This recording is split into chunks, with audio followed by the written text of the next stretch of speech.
How to insert link on your Microsoft Word in your mobile phone.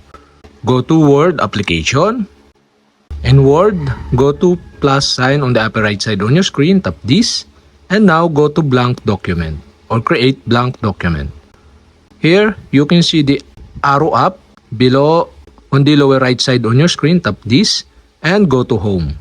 Here in home menu, go to insert. In insert, you can see here the link. Tap this. To insert link, tap the insert link.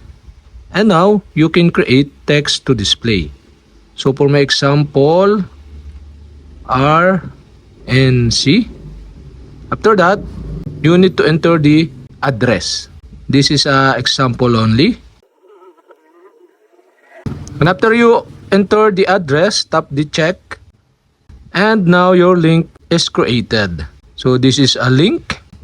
So if you tap this, you will go to this address you enter. And to remove this link, okay, tap this. And you can see here the remove link button. And we have successfully removed the link.